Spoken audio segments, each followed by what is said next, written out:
dimanapun kalian berada. Mari pagi hari ini kita akan mulai dengan kuat bersama Tuhan. Mari kita persiapkan hati kita, diri kalian masing-masing, dimanapun kalian berada saat ini. Kita akan memuji dan menyembah Tuhan, mengalir kuasa dari tempat mana tinggi.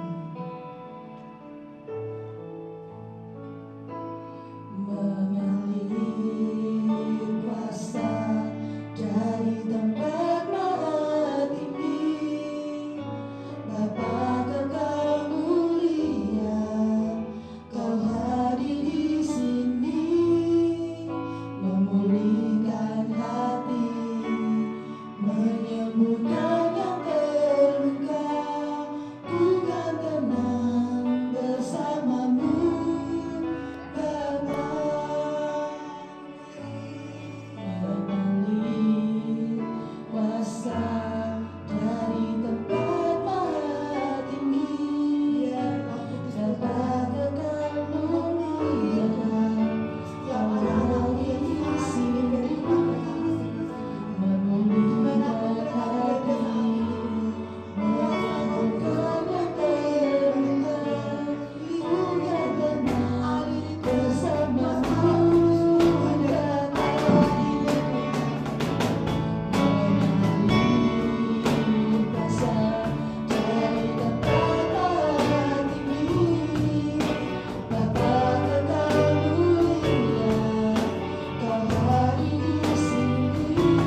Untuk itu setiap anak-anakmu yang berada saat ini dimanapun mereka berada, terima kasih Tuhan Yesus, terima kasih Tuhan. Kami serahkan sepanjang waktu ini ke dalam tangan-Mu Tuhan, biar Engkau sendiri yang memberkati, melingkupi mereka dengan kuasa Roh Kudus-Mu, berbicara secara pribadi lepas pribadi dalam hati setiap anak-anak-Mu saat ini. Di dalam nama Tuhan Yesus, mari yang percaya kita katakan bersama, haleluya, amin. Shalom, selamat pagi anak-anak. Untuk renungan pagi hari ini saya mau beri judul Hidup adalah Kristus. Untuk renungan yang hafalan kalian selama seminggu itu diambil dari Galatia 2 ayat 20a. Akan saya bacakan untuk kalian. Galatia 2 ayat 20a. Namun aku hidup, tetapi bukan lagi aku sendiri yang hidup, melainkan Kristus yang hidup di dalam aku. Amin. Nah, di Galatia pasal 2 ayat 20a ini ditulis oleh Rasul Paulus kepada jemaat di Galatia. Rasul Paulus itu tahu benar bahwa hidup yang dia miliki sekarang itu bukan miliknya sendiri tetapi milik Kristus. Orang yang di luar Kristus atau orang yang belum mengenal Tuhan, dia hidup di dalam perbudakan dosa. Maksudnya perbudakan dosa itu apa? Artinya dosa itu menguasai hidup orang tersebut. Nah, bagaimana caranya supaya orang tersebut bisa dibebaskan, supaya budak itu bisa dibebaskan? Yaitu jikalau ada seorang tuan yang datang dan membeli dia. Nah, Tuhan Yesus Kristus itu adalah Tuhan kita. Dia sudah membeli hidup kita sehingga kita sudah tidak lagi menjadi budak dosa. Kita sudah menjadi anak-anak Allah, diangkat jadi anak-anak Allah, bahkan jadi anak kesayangannya. Karena itu Paulus bisa berkata bahwa hidup yang dia jalani sekarang adalah hidup bagi Kristus. Dia bukan hidup bagi dirinya sendiri, namun Kristuslah yang hidup di dalam diri Paulus. Kalau kita semua sudah mengenal Tuhan, kita merasa aku sudah mengenal Tuhan. Karena itu sudah sepantasnya kita punya sikap tahu diri. Kita yang bukan siapa-siapa, itu sudah Tuhan ambil, Tuhan angkat jadi anak-anaknya, bahkan jadi anak kesayangannya. Karena itu seharusnya lah lewat perkataan kita, lewat tutur kata kita, lewat sikap hidup kita itu harus jadi berkat dan mencerminkan Kristus. Sehingga orang-orang di sekitar kita, tanpa harus kita menginjili mereka, ayo percaya Tuhan Yesus, ayo kenal Tuhan. Kita tidak perlu ngomong gembar-gembor seperti itu. Mereka melihat kita, lewat perkataan kita, lewat sikap kita, mereka melihat ada yang berbeda dari hidup kita. Apa yang berbeda? Karena ada Kristus di dalam diri kita. Mereka melihat ada sesuatu yang beda di dalam orang ini. Apa itu? Karena ada Kristus yang hidup di dalam kita. Lewat perkataan, kita mengucap syukur, tidak bersungut-sungut hanya karena masalah sepele, masalah kecil. Mungkin dimarahi orang tua, mungkin kebanyakan tugas, mungkin kalian tersenggol teman kalian sedikit dan sebagainya. Kalau kalian punya pengertian seperti itu, kalau kita semua punya pengertian yang seperti itu, kita akan mau gak mau hidup kita tuh setiap hari itu sudah otomatis pasti melakukan firman Tuhan. Amin. Nah, karena itu kita juga bisa berkata seperti Paulus berkata, bahwa bukan aku sendiri yang hidup, tetapi Kristus yang hidup di dalam aku.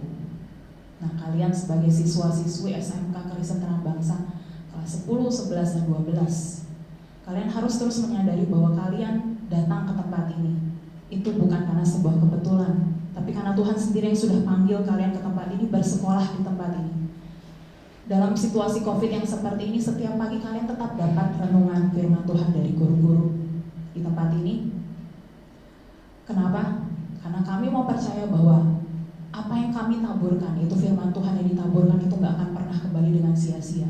Setiap hari kami menaburkan firman, supaya apa? Supaya hidup kalian setelah, bahkan saat ini atau mungkin saat kalian lulus dari sekolah Kristen Terang Bangsa ini, hidup kalian boleh jadi berkat, jadi terang bangsa seperti nama sekolah kita.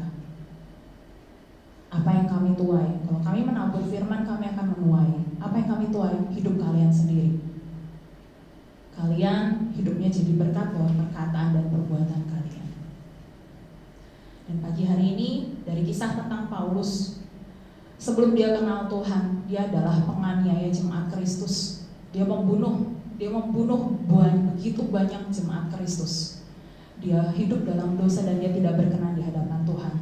Paulus aja yang seperti itu dia bisa dan dia mau untuk bertobat, untuk berubah. sehingga kehidupannya jadi berubah 180 derajat. Bagaimana dengan kalian? Mungkin kalian saat ini atau mungkin bahkan sampai saat ini kalian ada yang masih hidup di dalam dosa. Dan kalian tahu dosa itu yang membuat hubungan kalian dengan Tuhan jadi jauh. Pagi hari ini saya mau tantang kalian. Apakah kalian mau tetap hidup dalam dosa? Pada saat Tuhan jemput kita pada kedatangannya yang kedua kali nanti, apakah kalian yakin bahwa hidup kalian itu sungguh layak bagi Tuhan? Jika kalian berkata, iya, pagi hari ini aku mau ngaku, aku berdosa, dan aku minta ampun di hadapan Tuhan. Saya ajak untuk kita semua, anak-anak SMK Kristen Terang Bangsa, yuk pagi hari ini sungguh-sungguh bertobat. Serahkan kembali hidup kalian pada Tuhan dan jangan berbuat dosa lagi. Supaya nanti pada saat Tuhan datang yang kedua kali, Tuhan jemput kita, Tuhan dapati hidup kita itu layak di hadapan Tuhan. Amin. Mari kita mau sama-sama berdoa. Terima kasih Tuhan Yesus buat pagi hari ini. Hamba-Mu terbatas dalam menyampaikan kata-kata, tapi hamba percaya Tuhan, Allah Roh Kudus-Mu itu yang tidak terbatas, yang akan memberikan pengertian kepada setiap hati kami masing-masing, setiap anak-anak-Mu yang sudah mendengarkan kebenaran firman-Mu pagi hari ini. Tuhan, biar hidup kami boleh sungguh-sungguh diubahkan jadi seperti yang Kau mau ya Tuhan. Kau mau minta ampun Tuhan buat setiap dosa, setiap pelanggaran yang sudah kami lakukan yang itu sungguh mendukakan hati-Mu ya Tuhan Yesus. Dan pagi hari ini kami mau minta ampun di hadapan-Mu Tuhan Yesus. Kami mau serahkan kembali hidup kami kepada-Mu. Tuhan Yesus Kristus jadilah Tuhan dan Raja dalam hidup kami, bertahta atas hidup kami ya Tuhan Yesus. Sehingga hidup kami boleh jadi berkat dan nama-Mu yang dipermuliakan dalam kehidupan kami. Sehingga ada begitu banyak orang yang melihat bahwa kami adalah pribadi-pribadi yang berbeda karena ada Tuhan Yesus yang hidup di dalam kami. Terima kasih Tuhan Yesus, Kamu serahkan kegiatan pembelajaran online sepanjang hari ini dari awal pertengahan sampai akhir nanti. Hamba memberkati setiap anak-anak-Mu yang akan mengerjakan setiap tugas yang ada, biar mereka boleh diberikan hati yang penuh tanggung jawab, sehingga mereka boleh mengerjakan setiap tugas yang ada dengan penuh tanggung jawab. Terima kasih Tuhan Yesus, Kamu kembalikan segala pujian, hormat, dan kemuliaan hanya bagi-Mu. Hanya di dalam nama Tuhan Yesus Kristus kami sudah berdoa dan mengucap syukur. Haleluya. Amin.